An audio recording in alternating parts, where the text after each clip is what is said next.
Hello, beautiful boss babes. Are you ready to chase life with Kelly? Well, I'm your host, Kelly Chase, and I'm so excited you're here. We are going to talk about all things love, dating, relationships, money mindset. We're going to dive deep into self-love, worthiness. I am going to bring on some incredibly empowering guests.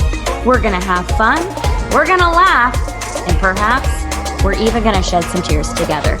I am here to empower you, inspire you, and motivate you to create the life you crave. I am so excited for today's episode. Let's dive in. Hello, babes. Welcome back to the Chase Life with Kelly show. I'm your host, Kelly Chase. I have never said that before, and I don't know why. I just channeled through me, and I wanted to do it. So, but I have a self-mastery coach on with us today who is also the founder of the I Am Everything project, and I can't wait to learn more about that. But I want to welcome to the show Andrea Lowell. She also used to do, let's see, what is it? I guess like a radio show for Playboy. Is that correct? Something like that. Okay. Yes, I sure did for well over a decade. Yeah. Wow. Wow. Okay. So can we start there? Like how you even got into that?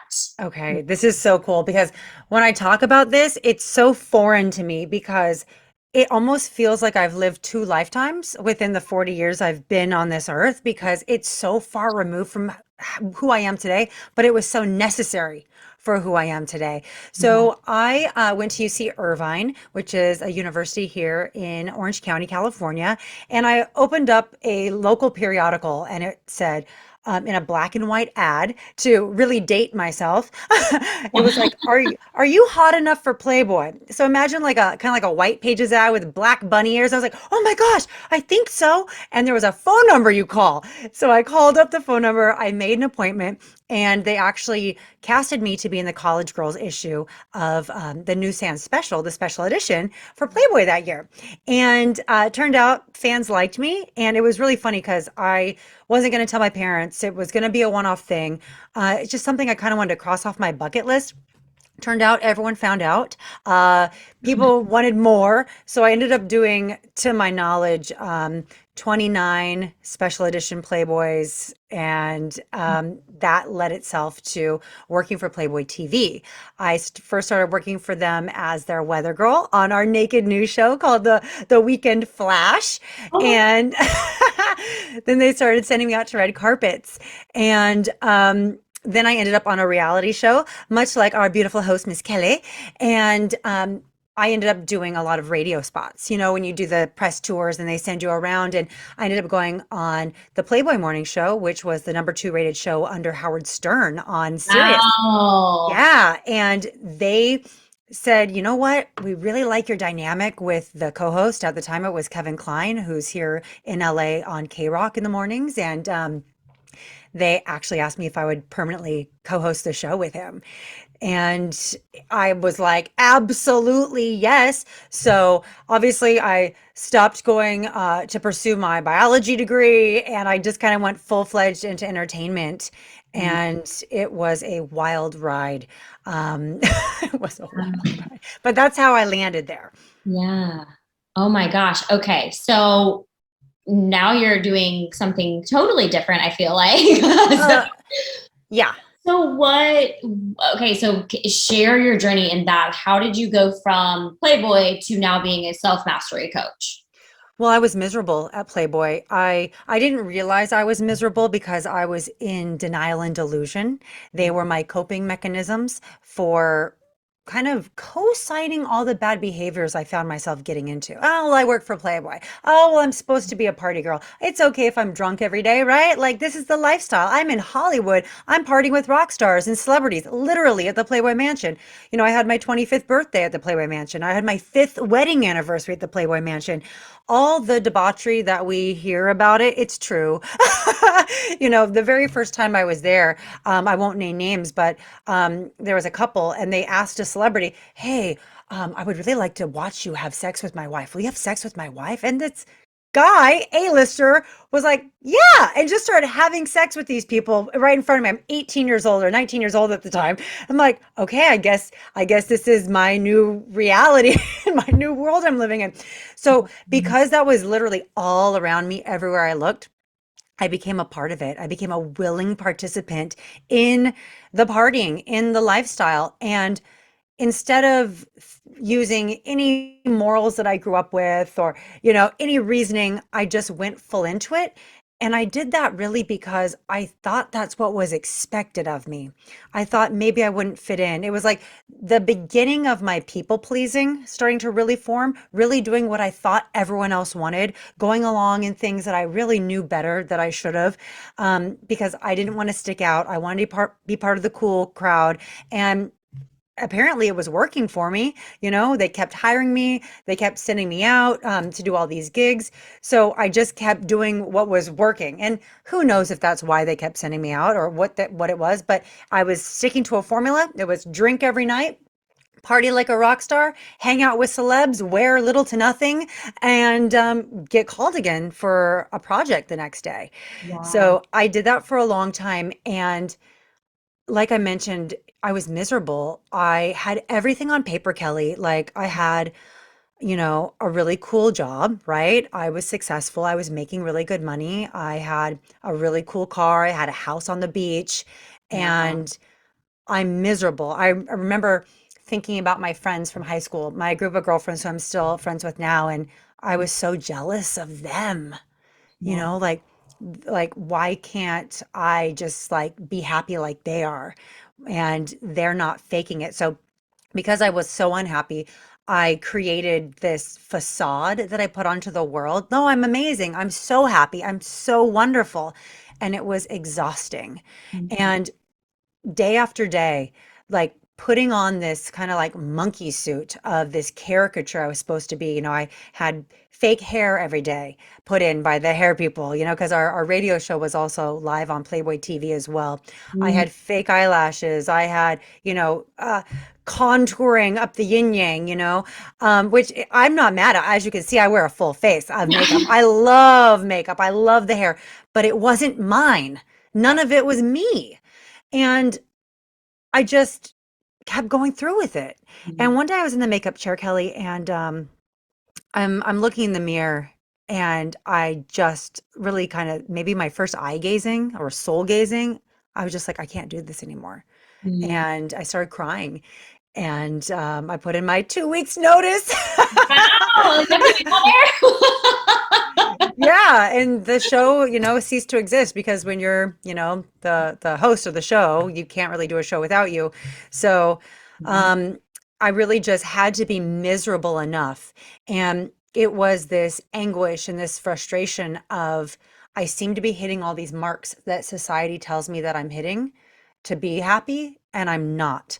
And I realized I had a spiritual God source, universe size hole in my life, and I kept filling it with stuff. Yeah. More alcohol, more shopping, more massages. Oh, maybe I just need to go on a vacation.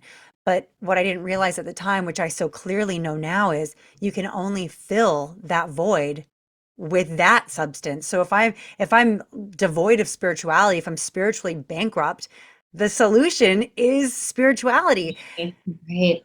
Yeah, so that's how my life changed. I love that. Oh my gosh. What, backing up to your friends from high school, you said you're still friends with them.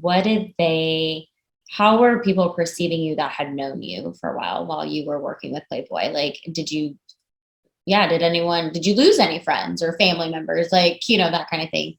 Well, family to start, because like I mentioned, I didn't think anyone was going to find out. This just shows you how naive I was at the time.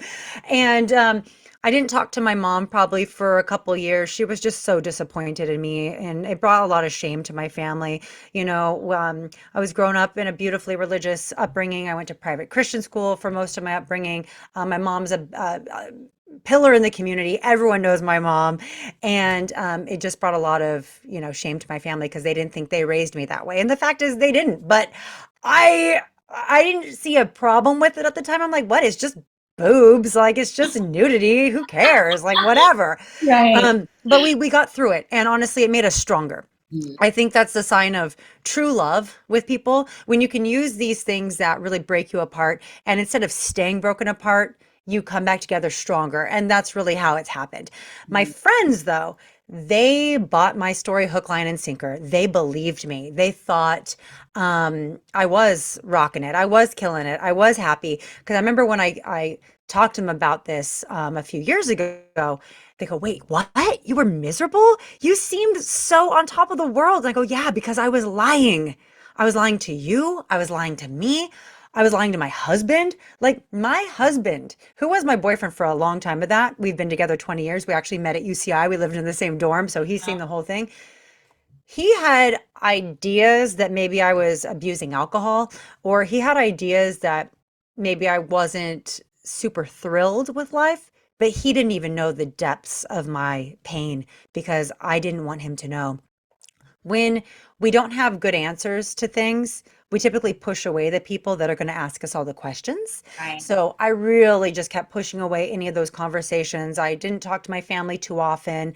And I got new friends, girl. I got new friends that were doing the same things I was doing. And so I wouldn't stick out like a sore thumb. Yeah, Yeah. absolutely. Yeah. When you told your boyfriend at the time, that you were going to pursue working with Playboy, what was that conversation? Do you remember that conversation? Well, I posed June 6, 2002, and he asked me to be his girlfriend June 7th. um, really, he did not do well with it initially Mm. because it was just like, why do you need to do this? I don't understand. Like, you know, you're beautiful. I'm telling you, you're beautiful. But I didn't have to do that. I wasn't doing it for validation. It was really like I was doing it because I could, and they said yes. I was one of those girls who grew up and you'd find a Playboy magazine, stashed under a friend's uncle's couch or something. And I'd be like, oh my God, these girls are like so beautiful. I've never seen anything like this. I think I can do this. I want to do this. I Yeah. didn't view it as anything immoral or wrong or exploitative at all. So I just did not see what the fuss was about. We actually went to a little bit of therapy about it Mhm. early in our relationship, even though we were just dating and we were 18, 19 years old. But it really helped to kind of get a grasp on it. And I didn't think it was going to be my career. I really didn't. But Mhm. I think for him too, also being in that 18, 19-year-old consciousness, when I'm buying him very expensive things, basically his whole wardrobe was Burberry for years. He kind of just started going along. Okay, yeah, yeah, you go do that Super Bowl party, cover that red carpet. Don't worry about coming home. Like we just, Oh, we were just caught up. We were super caught up. But then it really did become a serious career and it went less about the nudity and more into the, hey, I have to be on air tomorrow. But I was still living in a caricature of myself. I was me, but I was this hyperinflated version of me that had like, that air of kind of bimbo on top and uh, sexually free. Like it was what I was, but beyond, above and beyond. So that was getting old for us. And he knew that that was wearing on me a little bit, but he was supportive. great. Oh my gosh. Is this still a man in your life? Like, are you My a husband. Yeah. husband? Oh my God, that's amazing. Yeah. I love that. Yeah. Like college sweetheart. So cute. Yeah. Yeah. We're that gross couple. We're like desperately in love. Like I'm texting him like all day long, like, I miss you, baby. I love that. Yeah, That's so I nice. wish the kind of love that we have on everyone. It's just Right. it's true. And obviously having been together 20 years, we've gone through a lot in our lives. And just like the relationship with me and my parents, for example, every hiccup we've had, we've only used as like cement to Mhm. further strengthen our foundation as opposed to breaking up. Because there's 100 reasons under the sun that we could have chosen to break up over the past 2 decades. And we've always just led with love. And it's worked for us. Absolutely. And it usually does when it's led from love, led Yeah. from love. So I love that. Um, Yeah. and kind of also to piggyback off what you said earlier about just like filling the void of spirituality that you had, like I resonated hard with that because I didn't feel like I had a connection, as if had you met me 5 years ago, like 5, 6 years ago and beyond, I was not connected spiritually at all. Like I was that person who said I was spiritual because I wasn't religious, but I didn't know what spiritual meant. I was like, Totally. I just knew I wasn't religious. So I was like, yeah, I'm just a spiritual person. But I'm like, what does that even mean? Like, I said it, but I never questioned it back then. It was just like, that was the conversation. And I went along with my business. But, I started to pursue my self-love and like personal development. And what I really want to say is spiritual awakening, 2018 probably. It was when I really started to hone in on myself. And I just like, and now I see things like I could just like look out my window and look at a branch on a tree and be so grateful that I looked at that branch on that tree in the moment that I did because I saw an ant climbing on the tree branch. You know what I mean? Or I do. just because it was bare and it had no leaves on it. I was like, wow, I'm so grateful that I get to witness winter. Like it's just, or a dead tree. Like, wow, the life that thing has lived. Like, I'm just so fascinated with everything now. And I'm like, I even had a conversation the other day. I was like, I think my sister and I were talking and she said something and she's very like highly spiritually connected. But she said something because we all human at times. And it was just funny because she said something that was very human. And I said something, I responded with like something very positive. And I was like, I know my friends get really aggravated with me because like sometimes I'm just like too positive about things. I was like, but I really think that that's just like a really neat thing to be able to do is see the positive in everything. Like it's a gift. So It is have such that. a gift. Oh I my didn't have gosh. it a while ago, but since I've like found spirituality and like just really have connected within, which allows me to connect throughout, I've been able to do that and utilize that. So beautiful. It sounds, oh my gosh. So like it really just made me realize like you're leading and it's not even like the intention, it's just who you are now through that lens of gratitude and that absolute presence, which is ultimate spirituality. And that presence is truly a gift, as you said, which I believe is why we call it the present. Yeah, It's right. like I'm unwrapping this bow and I'm going to see all these little ants on these trees. Oh my gosh, look at the snow. Oh my gosh, look at the leaf. So gorgeous. I also think us attuning into nature and having that fascination with it is where we find divinity in all things. Yeah. Our ego likes to tell us, oh, we're not a part of nature. We're smarter than nature. We have this higher consciousness. Who cares about that ant or that tree?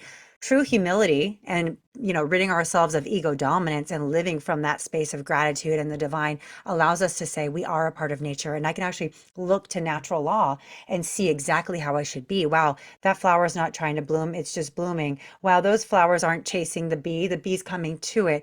Right. Wow, like the law of least effort even, or like staying flexible, like a reed stays flexible in a storm, but an oak that might stay rigid might snap in a storm. So it's like, oh, okay, I got to stay flexible. So like we learn all these lessons just by observing nature and really staying in that childlike fascination with it. Absolutely. Absolutely. Oh, I love it. I love it. Okay, so when, like you said, you just realized that you were miserable and everything, and so you started to. What was that transition like into like? What did you do after you left Okay. Playboy TV? So I actually had awoken a little bit before, and it was that misalignment that made me leave. I'm like, I can't do this anymore. This is just not me. I'm so out of integrity right now. And as like a self-mastery coach and mentor and someone who studies all this stuff, like I'm not going to be a hypocrite. Like I Right. gotta go. Mhm. But for the last few years of my emotional rock bottom, my spiritual rock bottom, because I was living in this rock bottom for years, I would be sitting on my couch, chain smoking cigarettes inside, drinking red wine, and just saying, I'm going to die if I keep living like this. One, out of either emotional pain and discomfort or like my lifestyle. I'm so unhealthy. I'm so disgusting. I drink and drive, like all these things. And I had a moment of clarity. And a lot of people always ask me, like, oh, were you on mushrooms? Did you do ayahuasca? No, plant medicines do not actually play a role in my journey of awakening at all. Um, but I realized I'm lying to myself. That's when I woke up.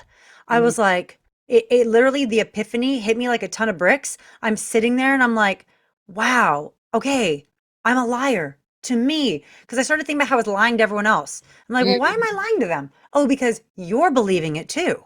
right. So what do? I do the opposite. I start getting radically and ruthlessly honest. And at first I was a little bit afraid.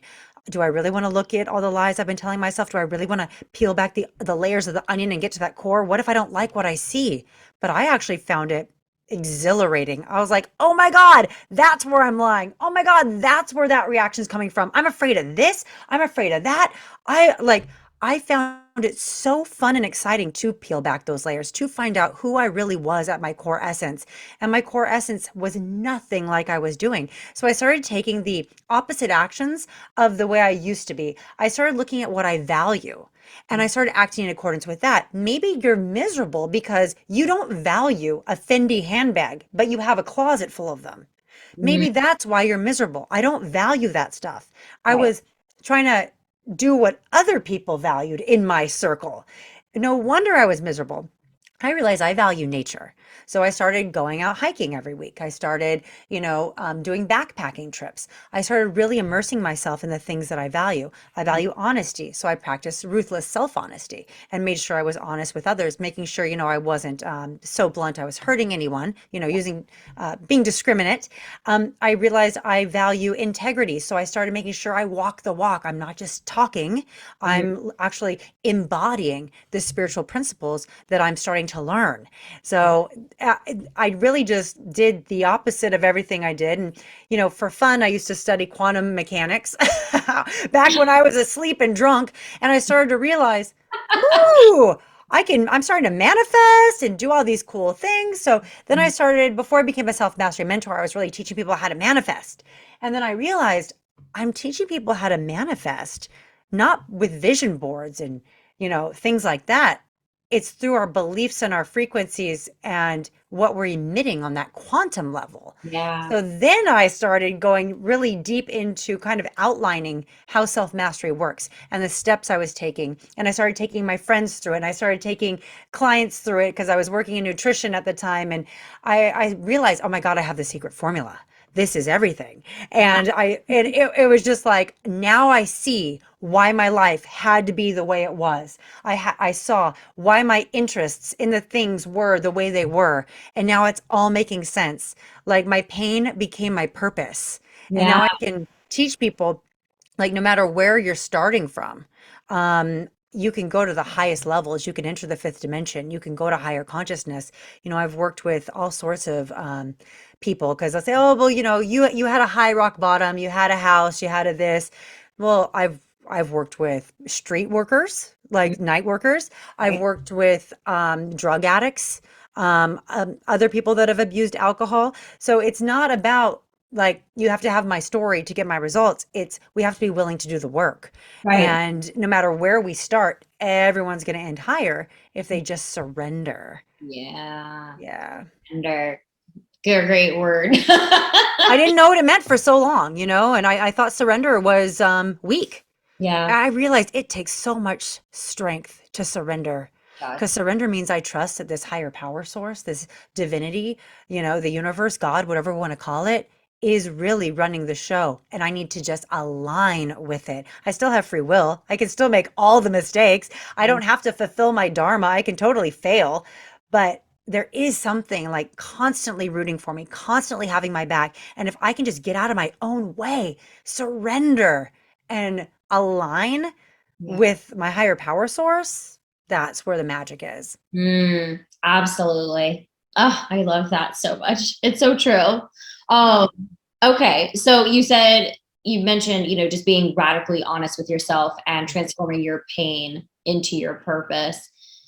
How does one, I guess, is there like, well, how, like, what does that look like of being like, obviously, like, yes, being honest with yourself, but like, that does take courage. There is a lot of resistance around that. So, what are some ways that maybe you coach other people into helping them to be honest with themselves so that they can then live a more honest life?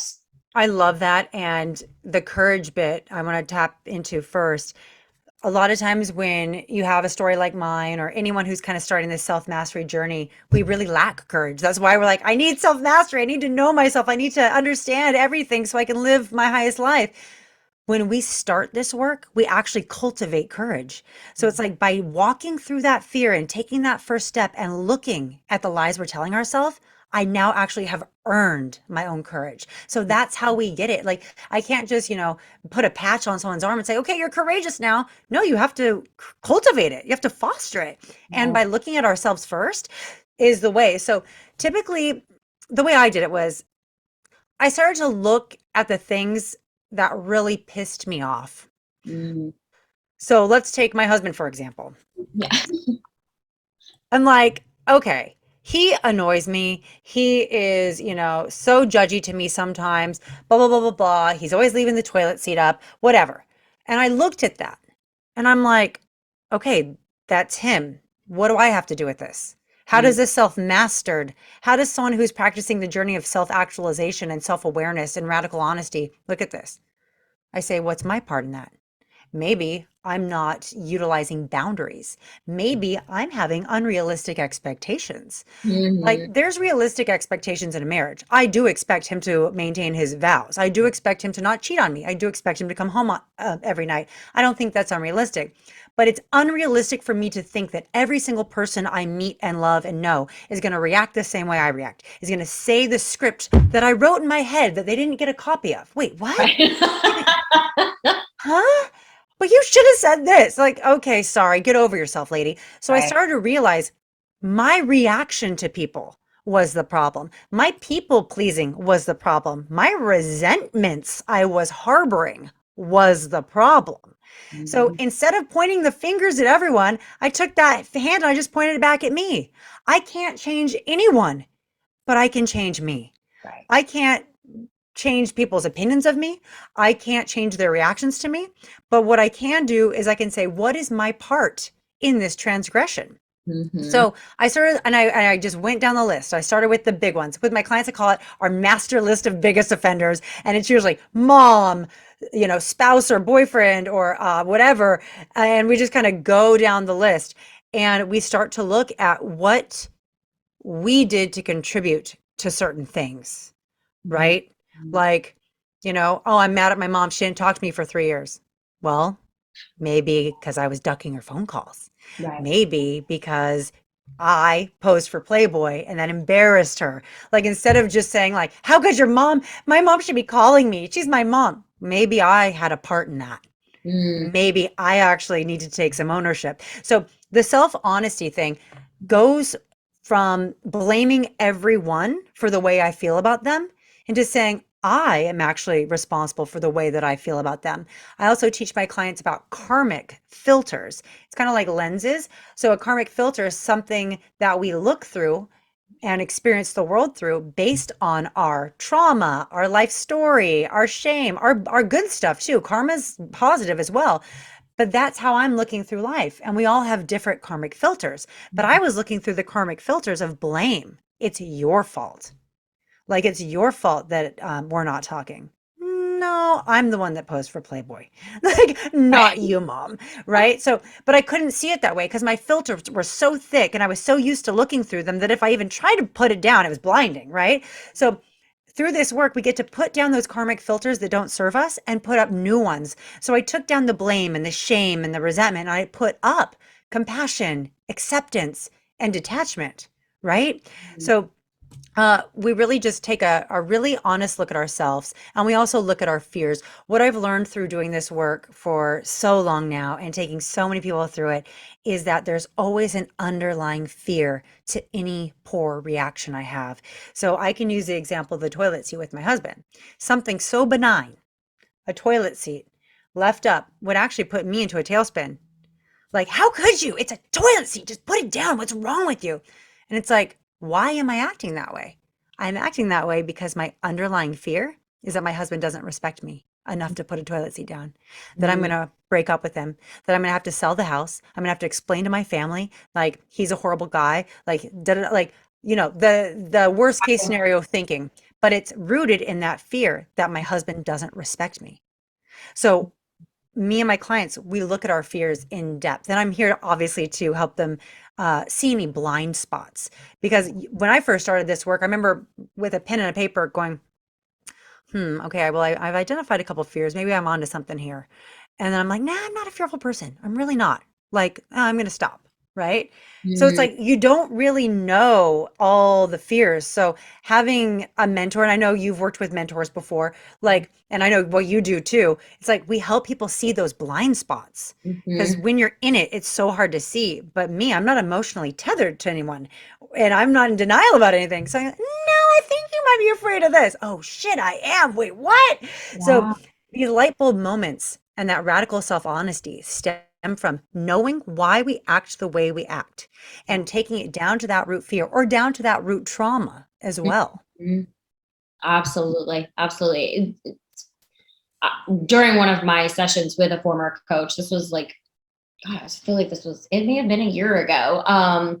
But I just was very, I mean, the whole, like, I want to say last 2 years, like ever since like Love is Blind had aired, I was very I felt like I was having like an identity crisis, more or less. Like, and I was literally the other day, I had some breakthrough type of moment and I recorded a video of myself. I didn't share it anywhere. I just needed it for myself, you know?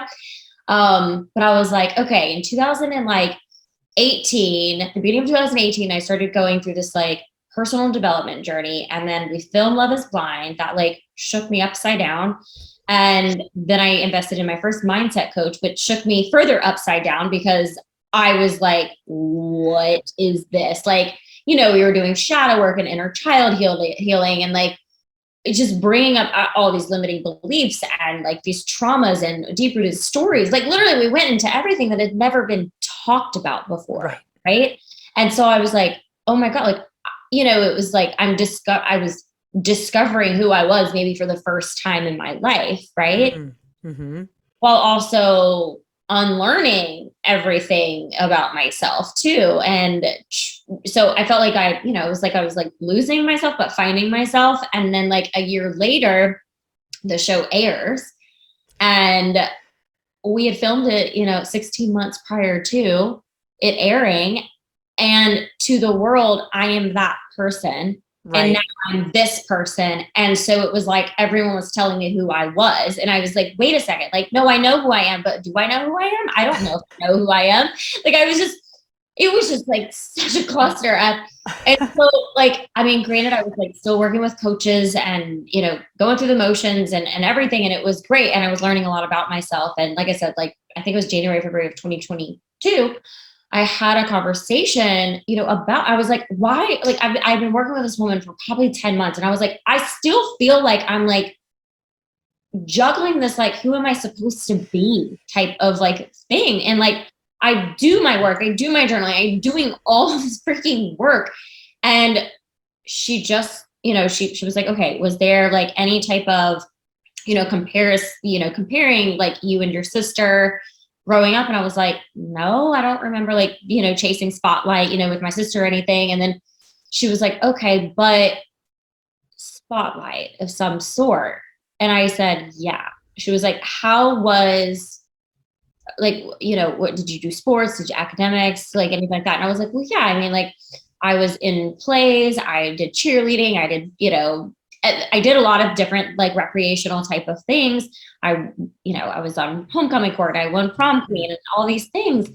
And she was like, could it be that like, because I told her I was like comparing myself to all my other castmates, engagements, all that stuff, like on social media, even comparing myself to like other just influencers or other reality TV people. And I was just like so in my head about it. And she goes, Kel, like basically I had to hear this again, but for her to tell me it's not because of those things that you are worthy, like basically like, I guess I was living in the story of like, well, if I'm not seen, if I'm not like most popular, or if I don't have the most engagement or something like that, like people don't see me.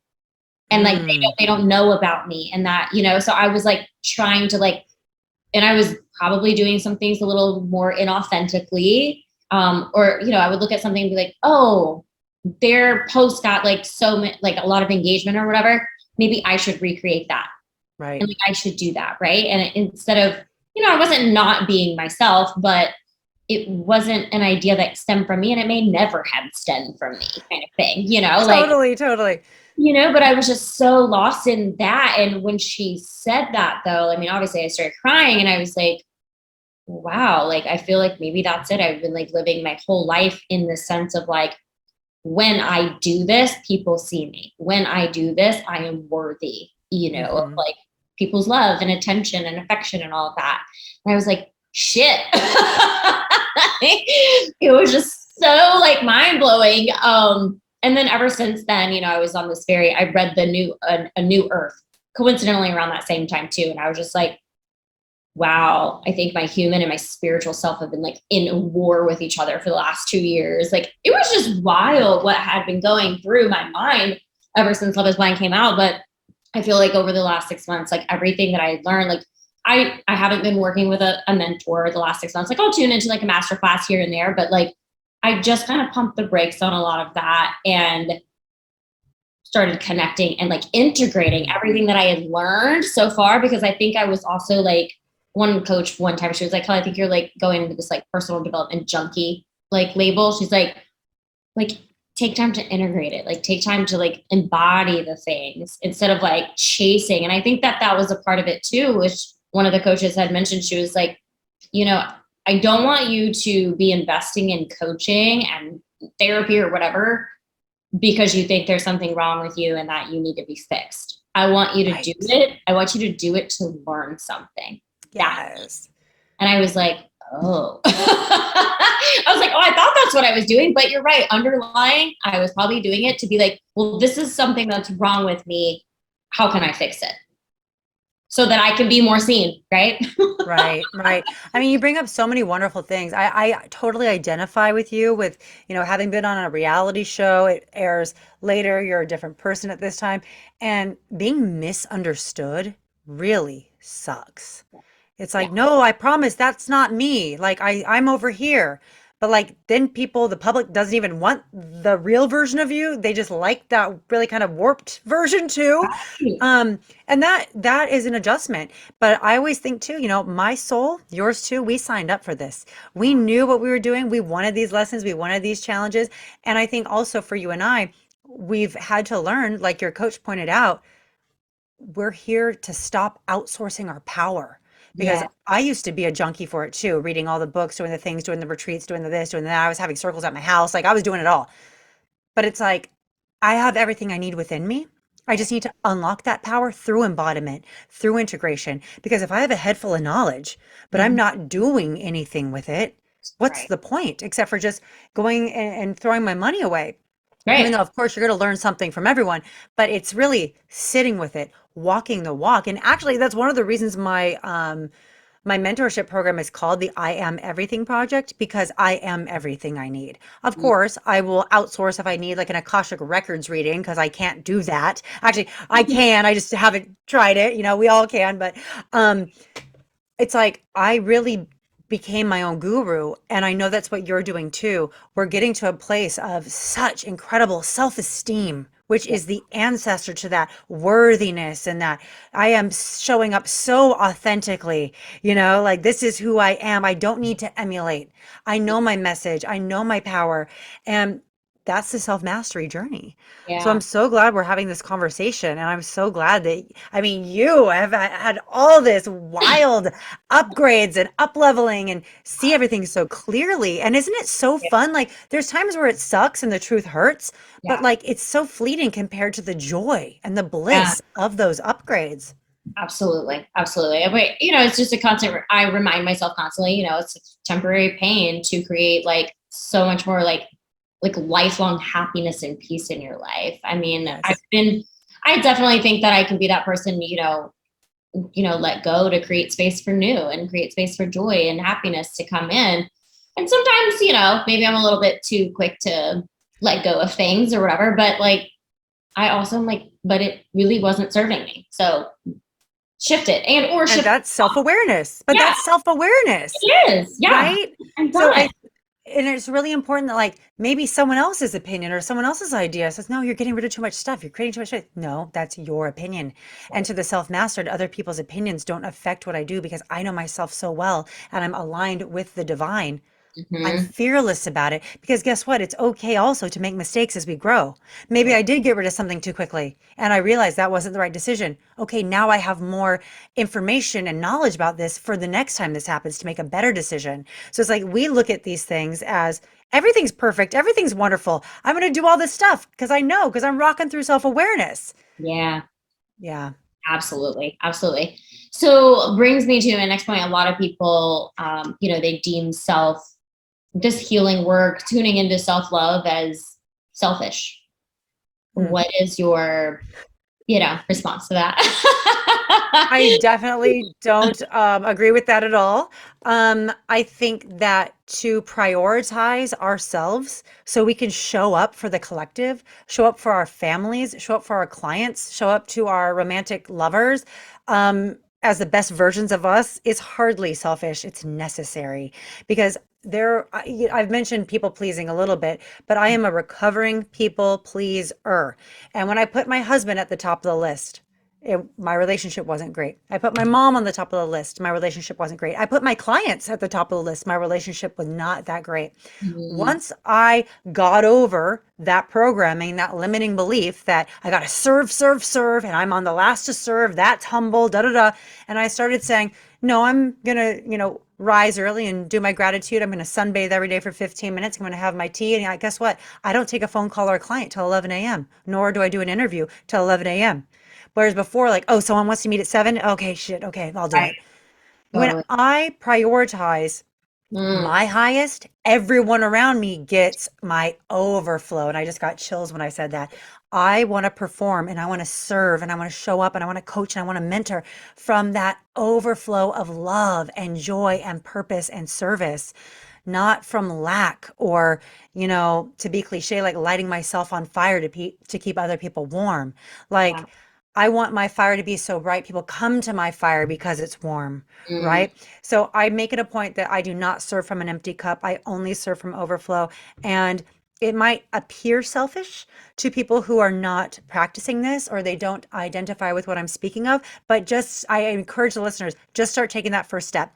Even if it's, snoozing for 10 minutes because you want to and you know you need it, or spending $15 on like a really special like latte mix for you to make something at home that you normally wouldn't buy because it's not in the grocery budget, like just little tiny things. So I'm a big teacher of tweaks, like little tiny tweaks and adjustments to our daily existence, whether it be self-honesty or self-care. They do matter and they do add up, but the cool thing is they're sustainable. So, mm, like, if I'm trying to help someone with their diet, for example, and let's say they're eating a standard American diet, which is, just crap, McDonald's, soda, whatever. And I'm like, okay, I'm not going to say you're going to go raw vegan because guess what? They're going to be hot on it for like a month. They're going to love it. They're going to feel great. They're going to look great, but it's too extreme of a jump that they're going to relapse immediately and say, you know what, this health thing doesn't work. But if I say, hey, let's stop eating at 7 p.m. Let's eliminate soda and no fast food. But you could do anything else. And let's do that for a month. They're going to be like, oh, that wasn't that hard. Okay, what's next? And then I'll give them more tweaks to their lifestyle. So I really want to encourage the listeners, just make tiny little tweaks because they'll work. It's not devastating to your regular routine.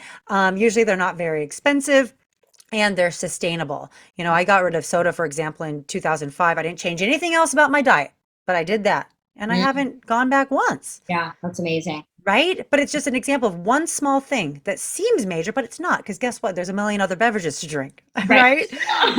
And that's the thing too. Like, you and I are very similar on mindset. Mindset is everything. Yeah. If I'm focusing on the one thing I can't have rather than on the million things I can, I'm gonna be miserable. Hmm. So shifting my mindset from that lack consciousness, from that fear consciousness, which is really my lower self, and saying, nope, I'm going to operate from my higher self. I'm going to choose in this moment to focus on the million things that are going right in my life or the million things I can do rather than the one thing that's going wrong or the one thing I can't. Guess Mm, what? My life is going to go from sucky to amazing real quick. absolutely. Absolutely. And I'm so, yeah. So, I mean, such an advocate because I mean, that was me, like my gosh, like I said, it was probably 5 years plus ago. I was so in the people pleasing stages. Like, I mean, granted, yeah, that was something my first mindset coach, tapped into, was like, where is this coming from? And I mean, I was 4 years old when my first people pleasing, or where it came from. I mean, it's my story. So I was 4 years old, little girl in preschool told me I couldn't play with her and the other girls. And my mom picked me up from preschool that day and I was crying. Apparently, I don't remember that part, but I was crying. And my mom was like, what happened, everything. And I tell her, and I was like, I'm never not having friends. Never not having friends. And granted, all of my friendships are very authentic and I love all my people, but I have been very true to that. Same, sister. I look at my long-term relationships and I'm like, these people like suffered through my bullshit for so long. Like, these are real friends. I feel like they're our soulmates, right? And I feel so glad that they get the best version of me now, and that I can be honest with them about my bullshit and that they can call me out. Are you being people pleasing right now? No, I'm not. Like, I'm actually just being kind. But the ability to have that self-awareness, to know that we are people pleasers in recovery, doesn't mean I'm perfect, but it means I have so much awareness on it that I know if it's going to creep up, and I know the why. I know the underlying fear, or I know the limiting belief, or I know that source of trauma that caused it. And through that, I feel like I'm unstoppable. Like, I don't need to do this anymore. Now I feel like instead of making sure 100 people like me, I just care that I'm so authentic that maybe if one or two people just really love the real me, that's so important. So I always give the analogy, I'd much rather have 4 quarters than 100 pennies. Yeah. Like, I don't need, everyone to agree with me or like me like I needed to. Like, if I'm talking to everyone, I'm talking to no one.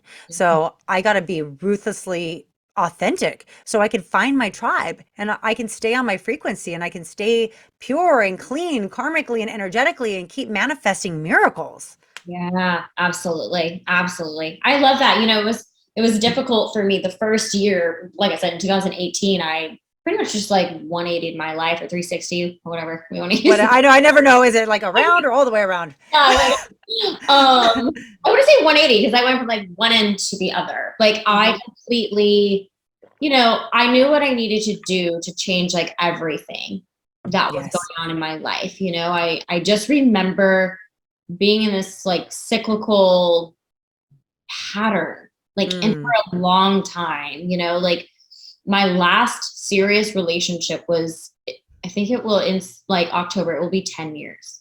Long time to not be in a serious relationship. But that's the truth of it. I wasn't, when we broke up almost 10 years ago, I had lost myself. I was very heartbroken. There were lots of red flags. I just didn't see them because I was so in lust with this person. Right. And then because of that, I just kept losing myself in everyone else and in work. I mean, I worked multiple jobs, so I was constantly avoiding feeling, connecting, anything. I was totally disconnecting. And on the weekends, I was disconnecting vodka martinis. Like, it was just absolute disconnection for so long. And then 2016, I started working as a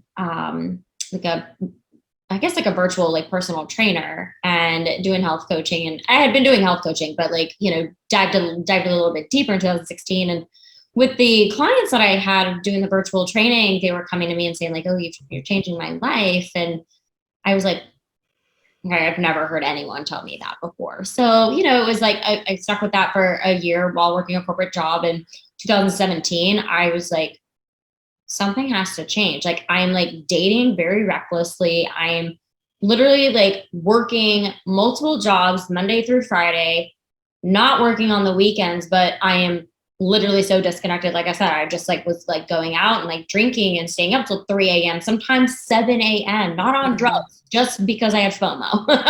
Like, and then, my parents would come to my condo and they're like, what? Like, it's not, I would keep it tidy, but like, they're like, have you dusted in a while? Have you cleaned? Like, you haven't done laundry? Like, they're like, what?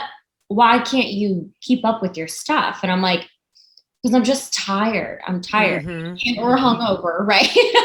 So it was just like this constant pattern for years. And that was it. In 2017, I was like, something has to change, like literally everything. And I wound up like, saying no. Friday, Saturday nights. I mean, granted, I would say that Mm. my friends were either people who were in relationships or married and having children, and or they were single, right? There was no the single, and I mean like going out and partying still.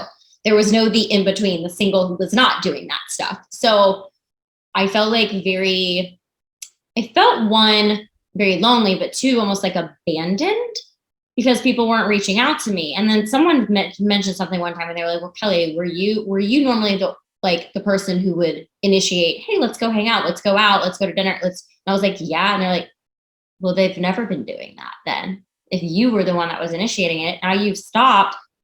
You thought that they were, you know, that they would call you this time, kind of thing." And I was like, "Yeah, I guess Right. I did." But anyways, all that to say, I was just like very, very lonely during that time of my life, but I Yeah. was aligning with people like Lauren Salon. I met her during 2018, and all these other women that were in the coaching space and entrepreneurial space. And I was like, that's the type of person that I want to be aligning myself with, because they're doing what I want to be doing or are Right. doing what I'm doing. So Yes. although I felt very alone, I was like, it's almost like growing pains. Like I was Mm-hmm. growing through all these pains, and it was hard, but it, like, obviously it all has been beautiful. And Lauren and I are obviously still friends, and so it's been like so powerful to just like have now different like pockets of friendships throughout my years of growth Yes. and everything. It's just been so cool. And I'm still meeting people. And yeah, I mean, the other day too, I was like, Kelly, you can't meet anyone else. You stop adding friends. Like you can't even keep the ones you have. What a terrible problem to have. What Like, a wonderful problem to have. I have several groups of friends too, but I love what you said about um, taking those steps and changing everything and meeting all these people, because we often say, your vibe attracts your tribe, but your willingness attracted your tribe. So I really want the listeners to know that too. Like maybe you're like, oh well, my frequency is not there yet, or I haven't manifested anything cool. I don't have a gratitude practice. I don't even know how to get my vibe high. But you're willing to do the work, and you're willing to reach out. You're willing to, do a master class, get a mentor, do a coach, go to a retreat, do a circle, whatever it is. Your willingness will attract your new group of friends. yeah, And like me and Kelly, we can have several groups of friends. I have friends I go party with. I have friends that I literally do hippie shit in the woods with. Like right. I have all sorts of different friends. Like it's cool, right? So I love that. And it's through that not people pleasing. Imagine if I came on this show and I was so afraid of you liking me, or I was like, oh my God, what if Kelly doesn't air my interview? I'm just gonna go to everything she says. Because that's what the old Andrea would have done 20 years ago. I would have just said, okay, yeah, sure. And that behavior got me into so many weird situations in the past. And it's like, I still didn't learn. So I'm just so glad that you and I are on this path of ruthless and radical. And I use ruthless in a good way. It just means I love it. relentless Yeah, self-appraisal and self-honesty. Because if I can't be real with myself, how can I be real with anyone else? You right. know? And then that honesty is the ancestor to self-worth and self-love. If I Hmm. don't value myself, how am I going to value anything else? If I don't love myself, how am I going to ever have like that truly awesome relationship? How am I going to experience unconditional love, literally love without conditions, if I don't unconditionally love myself? Right. Right. And a lot of people, they give me some pushback sometimes when I say unconditional love. Again, it's going to go back to like, I'm not saying, let's use my husband, for example, 'cause just everyone gets that. I'm not saying I'm going to be okay if my husband cheats on me tonight. Mm, That is a condition of our marriage I'm not cool with, but it doesn't mean I'm going to stop loving him, right? We right. might break up over it. We might go to therapy, but that doesn't cease my love. But it does, put a damper on things. It's just like a mother has unconditional love for her child. They may be a drug addict, they may be whatever, but she still loves them. That's unconditional. Mhm. So I've really learned to love without conditions. And it's the most beautiful thing. And really, one of the reasons I'm able to is because I feel like that epiphany I had about me lying to myself was the universe showing me unconditional love, because I didn't deserve to wake up in that moment based on the actions I had taken, based on the debaucherous lifestyle I was living, right? Right. Karmically speaking, it just didn't make sense for me to be gifted this gift of clarity. And Mhm. then from that point forward, all the signs, all the synchronicities, I was very alone in my spiritual journey. It was very lonely. And seeing the 444, seeing the 333s, seeing the 1111s everywhere, really helped me know I am supported. I do have guides and angels around me. Okay, this thing is real. I am waking up. I am supported. Wow, I'm being unconditionally loved. And I Mhm. just felt like for me to feel that and experience it, it's only fair of me and it's my responsibility to pay that forward and also love everyone else unconditionally. So what that means is I practice real radical allowance and acceptance of people. I can look at someone else and instead of judging them, I can say that's where they are in their journey. Because Mhm. I used to be a scumbag and that's where I was in my journey, right? And I don't look at myself with judgment. Right. It was divine. I had to be that way to be who I am now. So I literally just, that's the karmic filter I look through. And Mhm. that's really what self mastery affords. It's, do I want to operate from that divine space within, or do I want to operate from lower consciousness, which is not self master at all? It's judgmental, it's jealous, it's comparison, it's mean, it's nasty, and it's lack. Mhm. I'm in abundance, baby. Abundance for you, abundance for me, and abundance of all things, laughter, joy, friendship, love, bliss, all of it. Cash too, let's call that in. So it's like lower self, higher self, lack, or abundance. Absolutely. Absolutely. I love that so much. I'm like, yes, I want to like talk about this stuff all night. Yes, girl, we can. Let's do a slumber party if you're ever in OC. Oh my God. I know my I actually have two girlfriends that live in Laguna. Nice. Hop, skip, and a Yeah. jump, girl. Hop, skip, and Yeah. a jump. That's where I my like family's from originally. I love the OC. It's so great. I'm like such a junk. I'm like, when I can move, it will probably be. I just love it. My friends are all like, my friends would always say to me, they're like, "Oh, like you just seem like a California girl." You do have a Cali vibe. In summer, I like let my hair like just like do its beach wave and everything, and they're like, "I don't know, just like you just like have this like California vibe to you." And they're like, "Well, have you ever thought about moving there? You've been out there a handful of times." And I'm like, "Yeah." And I stay with my friends who like are very well off, and like That I'm does not make so a much. difference. I'm Yeah. not so much that well off just yet. I don't want to move into a shoebox. So as much as I like being there, I also like my, nice size condo in Well, Atlanta. it goes back, Kelly, to talking about like what we value. And Yeah, if you value space, right. it's important for you to live somewhere where you're like, I can do cartwheels in my living room. Yes, exactly. Right? Like that. And that's why I think like when people get miserable, it's Mm, because they're not aligning with their values. absolutely. Right. So I'm really glad that you already know that. You're like, no, I want to be here. I'm so much more comfortable here. I don't want Right. to, I don't want to live inland from Laguna 2 hours away. I know, I exactly. might as well just stay where I am, where I actually love my surroundings. Exactly. Right. Oh yeah, absolutely. Absolutely. Okay, so one more question, Sure. and then we can wrap. But something about like working with coaches. I mean, like I said, that I've kind of like taken a break from investing, but I didn't really take a break from 2018 till just up until, like I said, like I think finishing of January, February of last year. What is your take on that? Because I know, what I've heard as well as like what I've been a part of, obviously, like I do enjoy it. Like I do enjoy working with someone. I feel like it keeps me on my toes and everything. But where do you maybe draw the line with people to say like you don't necessarily need a coach forever? Like, and again, you were talking about like we all really have the power inside of us. So is there a part of us that kind of chases that, like maybe I'm doing it because I'm trying to fix myself and everything, Mm. kind of get like too wrapped up in that?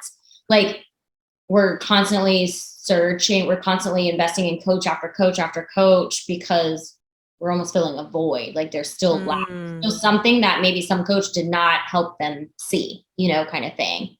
But I don't know. Yeah, I think it goes back to outsourcing our power and Yeah, thinking that there's something someone knows that we don't. right. Really, to me, if you have the right coach or the right mentor, they're going to take you back to you. Mm, For me, I can speak about my coaching programs. it's a bad business model, Kelly.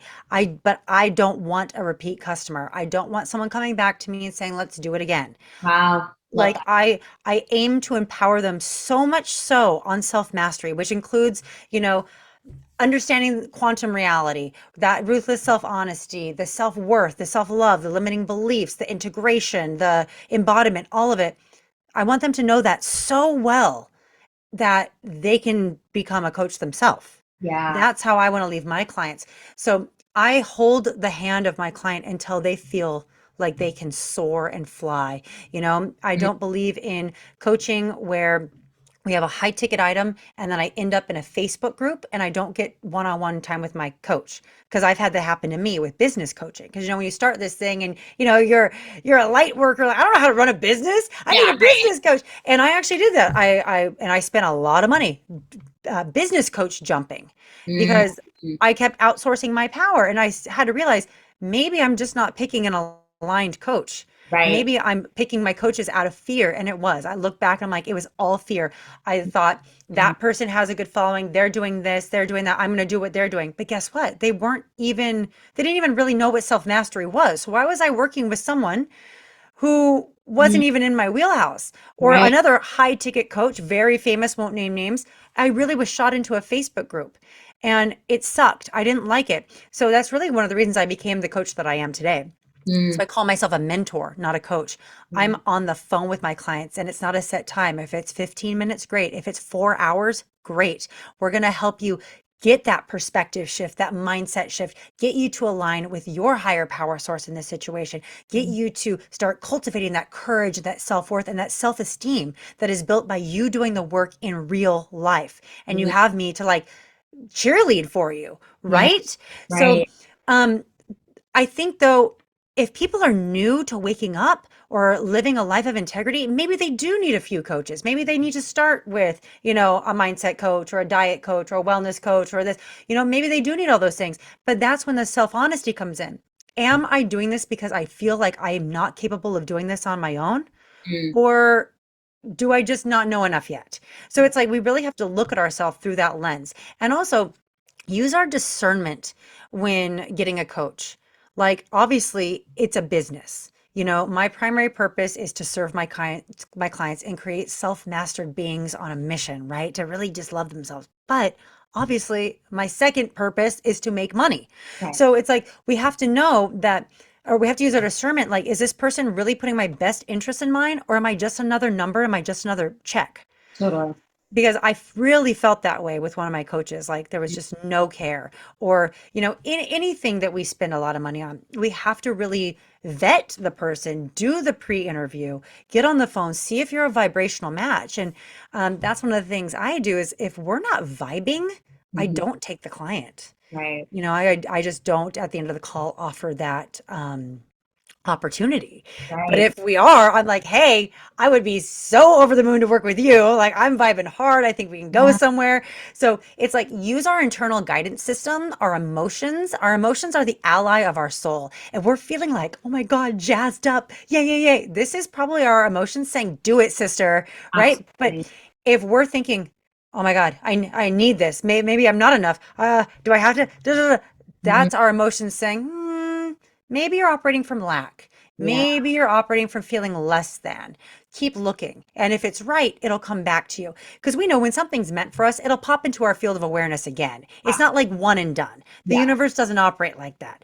So I would say use your discernment with hiring a coach, practice self honesty with why you keep seeking coaches, and really think if I keep outsourcing my power, then again, the opposite thing to do is start insourcing my power. Mm. Like we have it all inside of us. Like I am my own nutritionist, I am my own healer, I am my own guru, I am my own, you know, therapist. You know, like I do these things because I walk the walk and every year I continue to do this, I get stronger and stronger in my ability to do so. So I'm not done learning either, Right. right? But self-mastery is a practice, it's something we do and there's so many nuances in it. So just make sure that you know what you're getting with your coach and if it's really what you need, because maybe people are hopping from coach to coach because it's really not what they need. Mm. Maybe they need something else. You know, Yeah. like when I try to fill that spiritual void with stuff, Yeah. right? Absolutely. Absolutely. I mean, luckily for me, my personal experience, yes, I may have hopped from coach to coach in a sense, but every single one was very aligned for me that Oh, I, totally, girl. Your stories of how your coaches have impacted you yeah, shows me that you picked the right coaches. yeah, yeah, Yeah? I did. And again, I think, it's funny because majority of, well, all of them, all of them have been more of like the mindset ones, because that's where I felt like I want to say like needed the most support around. Everyone, honey. It's not just you. Yeah, yeah. Like I mean, like but in the I Am Everything project, mindset, not called that, but mindset is modules 1 and 2. Like we don't get to the rest of the program until we really lock that in and know how right, to navigate it, yeah, right? Because it doesn't change overnight, but having the tools of navigation are imperative for going forward. totally. So absolutely, honey, I applaud that. Anyone who says, I know I need to shift my perspective on this, that, and that is already winning because Yeah, they have the awareness that their mindset's not where they want it to be. That's beautiful. That's, as Eckhart would say, that's already a success. The right. awareness is already a success. So I Yeah, love that. thank you. Yeah, I loved it. I mean, it's funny because I'm like it. I went into maybe last year, I guess, and I was like, maybe I need to like. It's actually time to like really hire like a business coach. But I've worked with a mindset and business coach. I've had that, but it was like, it's also the thing of saying, like we only hear what we're ready to hear kind of thing. Right. And in those seasons, I was ready to hear all the mindset stuff that I needed at that time, to really shift things for me. And now it's like, okay, I could probably benefit from an actual, like, maybe a little bit more masculine business strategy type of coach or, mentor, whatever, strategist in my life. Like I could probably benefit from that. But then I'm like, you know, as much as I could, maybe I just need to like take a break from everything for a little bit and just do me and allow that, like I said, just like all the integration to come through. And I feel like my strategy Mm. will maybe like unfold itself. I actually, when you're saying that, I'm really vibing with that. Yeah. Often I tell my clients when they don't know what to do nothing. Yeah. Yeah. Allow that energetic space for your higher power source to come in and fill in the blanks. And a lot of times, like you just said, it's just integration. Right. Yeah. And the answers will appear, I promise you. The synchronicities, the signs will show up when you're ready to take that step. That's actually how I hired one of my business coaches that was working for me, was the highest, the most costly, but got me the best success. It was a sign. On Instagram, how you never get 2 ads in a row on your feed? Mm-hmm. I had seen a sign for some Facebook ad, whatever, business coach, and I don't use Facebook ads because they did me dirty a while ago. I'm like, I'm not giving you my money anymore. And directly under, the next one was like, we can increase your following and da da da and get you new clients without using Facebook ads. And I was like, wait. That's not possible on the algorithm. I've never seen 2 ads in a row. It's a sign. I just knew in my heart it was a sign. I clicked it, made the appointment, da da da da, and it was the best thing ever. But I wasn't forcing it. I wasn't looking for a coach at all. Right. Right. But I know my signs when I see them. And I've never had 2 ads in a row ever since. Wow. And that's actually why I'm on the podcast with you. I Yeah. realized I love to talk. Yeah. I don't want to do Facebook ads. I want to talk to people. So my Right. strategy from my business coach is to do podcasts. Right. How are people going to know and love me or trust me if they don't know me at all? Absolutely. Yep. So, Absolutely. That's kind of, my PR manager, she's like doing that for me too. Like right now, I'm like, okay, like I obviously would love for you to like pitch to guests. I said, but also I can do that like through DM and stuff. It's fine. I said, but I like talking. I like sharing my story. And obviously that brings people to my stuff. So like, I really would like to do more like podcast, do more of a podcast tour too. And so I don't know. I love it, girl. I'm writing a book. I'm in the middle of writing a book. So I'm like, okay, do the podcast tour. Maybe it isn't right now. Maybe it's when my book actually comes out, or like 100%. or both. Well, you can do several podcast tours, Yeah. right? I want to be in a perpetual podcast tour, right? But I love that. I would read your book like 100%. Like, because not only do you have such an awesome story and the celebrity stuff too, but like you have so much growth and so much to share and so much to help and inspire people just by sharing your own story. So I'm 100% with you on this, girlfriend. Thank you. I appreciate that so much. Well, where can everyone find you? And obviously, like if you're running anything right now or promote away. Okay, cool. Well, I'm on Instagram at the I Am Everything Project. My website is AndreaLowell.com. And on both those places, you can click links to work with me and apply for mentorship. I have 2-month, 6-month, and 12-month mentorship opportunities. And that covers the totality of self-mastery, which includes manifesting, self-worth, self-esteem, integration, mindset, all the cool stuff. And if you'd like, if you have show notes and things, I could intro a freebie for people to start a gratitude practice to raise their frequency, to start Yeah. calling in miracles. Because I manifest through beliefs and frequency. Yeah. And if we can get people's vibes up every day, I would love to gift that to your followers. And I can send you the link when we're done. I Yeah. love that so much. Yeah, I Cool. absolutely do that. It's so funny. Today I was actually out on a walk and I was just like, I love, again, being outside in nature. So I'm on my walk and I'm just like on another level of vibration. I'm like, but a part of, I sometimes when I'm in it, there's a little thought in my head that's like something big is going to happen. Like something good is going to happen. I know it because I'm not like, I wasn't purposely going for the walk and like in the high vibration Right. to manifest something. It was just like, I'm in it. And like, I felt so good that I was like, something really like powerful is going to come out of this walk today. And believe that, because literally your beliefs create your reality and your vibe creates these higher vibe beliefs. So I think something really big is going to happen. Keep in that belief. Know that big things are happening. Think about this. Big things have always happened for you. They're not just going to stop now. I know. Right? I'm so excited. I'm so excited for you too. I can't wait for this big thing. You got to keep me looped in, girlfriend. I will. It's been so nice talking with you. Thank you so much. I mean, it's a beautiful story and I'm so, I don't even know you that well, but I'm proud of you for everything that you've turned, your hardships into gold. And it's awesome that you're just serving and helping others do the same. So it's neat. Thank you for seeing me, Kelly. You're so welcome. But thank you so much for being here. And everyone go give her a follow. And if you're interested, definitely check out the links in the show notes too. Yay. Yay. If you loved this episode, please download, share, rate, and review. If you are ready to step into that next level version of you and grow your business and bank account, it's time to unleash your goddess magic and chase life with Kelly. You can start this epic expansion journey by diving into the Goddess Magic course bundle found at chaselifetogether.com.